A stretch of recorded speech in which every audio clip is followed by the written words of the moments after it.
Chapter 8. A Journey Through States of Water. Water is vital to life on Earth and exists in various forms around us.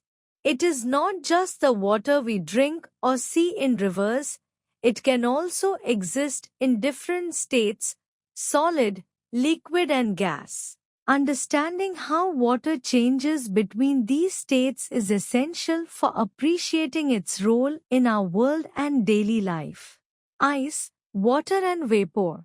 Water can exist in three primary states: solid, liquid, and gas. Although these states look different, they are all forms of the same substance. Solid, ice. When water gets extremely cold, below 0 degrees Celsius or 32 degrees Fahrenheit, it freezes into a solid state known as ice. In this state, water molecules slow down and arrange themselves in a structured pattern. For example, when you put water in an ice tray and place it in the freezer, the water freezes into ice cubes. Ice maintains a fixed shape and does not flow because the molecules are locked in a place. Liquid, water. When ice warms up, it melts and becomes liquid water. In the liquid state, the water molecules move more freely compared to their arrangement in ice. For instance, if you take an ice cube out of the freezer and let it sit at room temperature, it will melt into water. This water will flow and take the shape of any container you put it in. Gas, water vapor. When water is heated to its boiling point, 100 degrees Celsius or 212 degrees Fahrenheit, it changes into water vapor or steam, which is a gas. In this state, the water molecules move very rapidly and spread out. For example, when you boil water on the stove, the steam rising from the pot is water vapor. Unlike ice and liquid water, water vapor has no fixed shape or volume and fills the space it occupies. Mystery of water's disappearance. When you see a puddle of water drying up, it might seem like the water is disappearing.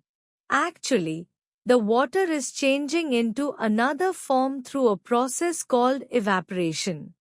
Evaporation occurs when liquid water turns into water vapor. This happens when water absorbs heat from its surroundings. For example, on a hot day, a puddle of water will slowly disappear as the heat from the sun causes the water to evaporate into the air. Similarly, when you hang wet clothes outside, the water in the clothes evaporates, making them dry. Water droplets on a cold glass. Have you ever seen water droplets forming on the outside of a cold glass? This happens because of a process called condensation. Condensation is the process where water vapor in the air cools down and turns back into liquid water. This happens when the water vapor comes into contact with a cold surface, like the outside of a cold glass. The cold surface cools the water vapor, causing it to condense into tiny droplets. States of water and their properties. Water can be found in three states, each with distinct properties. Y. Solid, ice. Ice has a fixed shape and volume because its molecules are packed closely together in a regular arrangement. For instance, ice cubes maintain their shape until they melt. Liquid, water. Liquid water has a fixed volume but no fixed shape. It flows and takes the shape of its container. For example, when you pour water from a jug into a cup, it takes the shape of the cup. Gas, water vapor. Water vapor does not have a fixed shape or volume. It expands to fill any space it is in. For instance, Steam from a boiling kettle spreads out and fills the kitchen. Changing states of water. Water can change from one state to another through heating and cooling. These changes are reversible. Melting. When ice is heated, it absorbs heat energy, causing the molecules to move faster and break free from their solid structure. This turns ice into liquid water. For example, when you leave an ice cube at room temperature, it melts into water. Freezing. When liquid water is cooled, it loses heat energy, causing the molecules to slow down and form a solid structure. This process turns liquid water into ice. For instance, when you place a bottle of water in the freezer, it freezes into ice. Evaporation. When water is heated, it gains energy, causing the molecules to move faster and escape into the air as water vapor. For example, boiling water on the stove creates steam. Condensation. When water vapor cools down, it loses energy and turns back into liquid water. This process is the reverse of evaporation. For example, the water droplets on a cold glass are formed by condensation of water vapor from the air. Speed of evaporation. The rate at which water evaporates can vary based on several factors. Temperature. Higher temperatures increase the rate of evaporation. Warm water evaporates faster than cold water because heat gives the water molecules more energy to escape into the air. Air movement. Wind or moving air speeds up evaporation. For example, clothes dry faster on a windy day because the moving air helps the water evaporate more quickly. Humidity. Lower humidity speeds up evaporation. In dry conditions, there is less water vapor in the air, so water can evaporate more quickly. In humid conditions, the air already contains a lot of water vapor, which slows down evaporation. Cooling effect of evaporation. Evaporation and cooling. Evaporation is the process by which water changes from a liquid to a gas, specifically water vapor. This process absorbs heat from its surroundings, which results in a cooling effect. When water evaporates from a surface, it draws heat energy away from that surface, causing it to cool down. How it works. Absorption of heat. When water evaporates, it requires energy to change its state from liquid to vapor. This energy is taken from the surface it is evaporating from, which leads to a decrease in temperature on that surface. Practical examples. Sweating. When you sweat, the water on your skin evaporates. This evaporation process absorbs heat from your body, which helps to cool you down. Earthen pot. Traditional earthen pots are known for their cooling properties. These pots have porous walls that allow water to seep through. As the water evaporates from the surface of the pot, it absorbs heat from the contents inside, thereby cooling the water within the pot. This is why water stored in an earthen pot remains cool even in hot weather. Water cycle. Water on the earth is always moving through water cycle. Water cycle is a continuous movement of water between the air and the earth with change in state of water. Clouds are moved around by air currents. Clouds are made up of water drops, which later fall to the ground as rain, hail or snow. Water droplets in clouds collide to form larger droplets. They become heavier, and when clouds become too heavy with the droplets, they fall as rain. Where the temperatures are very low, the water droplets form ice crystals that fall to the ground as snowflakes or as solid ice or hail. These forms of water fall back to earth as precipitation. Precipitation is any form of water, such as rain, snow, and hail that falls to the earth's surface. Liquid water also forms when winter ice and snow begin to melt. Much of this water is called runoff.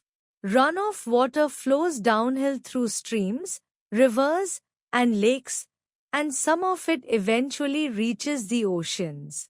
Some liquid water seeps into the ground as groundwater, trickles down through openings in the soil and cracks in rocks, and fills all the available spaces in loose rock and soil. Some of this also reaches the oceans. The surface water, thus collected, evaporates to become water vapor, starting the water cycle all over again. Therefore, water on the earth moves between the air and the earth by changing its state from one form to another, over and over again. This movement is the water cycle. Conservation of water. Water is essential for all forms of life, covering about 71% of the Earth's surface, which is why our planet is often referred to as the blue planet. However, about 96.5% of this water is stored in oceans and is not suitable for drinking or irrigation. As the population continues to rise, the demand for freshwater increases, leading to shortages in many areas around the world. In address this issue, we must use water wisely and avoid wasting it. How to conserve water? You can follow the following instructions to save water in your home. Turn off taps when not in use. For example, while brushing your teeth. If there is any leakage, ask your parents to get it fixed. Set up containers to collect rainwater that can be used for cleaning or gardening. Use leftover water from washing vegetables to water plants. Additionally, we must work to keep our water bodies free from pollution. Water is nature's treasure, and we must conserve it and use it mindfully. We will explore more about water conservation in the coming chapters. What happens when there is a lot of rain? A good rainfall nourishes plants as well as replenishes surface and groundwater supplies. The time, duration, and amount of rainfall vary from place to place. In some parts of the world, it rains throughout the year, while in other places, it rains only for a few days, and some places hardly get any rain at all. In India, most of the rainfall occurs during the monsoon season. Too much rain for a long duration can lead to many problems. Heavy rain and overflowing of rivers causing land to get submerged underwater is called flooding. Excessive rains could cause rivers or lakes to overflow their banks, spilling water across the ground. The water may then spread over large areas causing floods. It can cause extensive damage to animals, crops, property and human life. Heavy rain can also transform a small stream into a sea of water in minutes, leading to dangerous flash floods. Farmers depend on rain for growing crops. However, too much rain can harm crop production. Rain floods fields and washes away seeds and precious topsoil. Wet weather encourages the growth of bacteria and fungus, which can further damage crops. What happens when there is hardly any rain? It sometimes happens that places do not get rain continually for a year or two. The abnormally long period of insufficient or no rainfall is called drought. The soil continues to lose water by evaporation and transpiration. Since water is not being brought back by rain, the soil becomes dry. The level of water in ponds, lakes, rivers, and wells go down and some of them may even dry up. The groundwater may also dry up, causing a drought. In drought conditions, it is difficult to get food and water.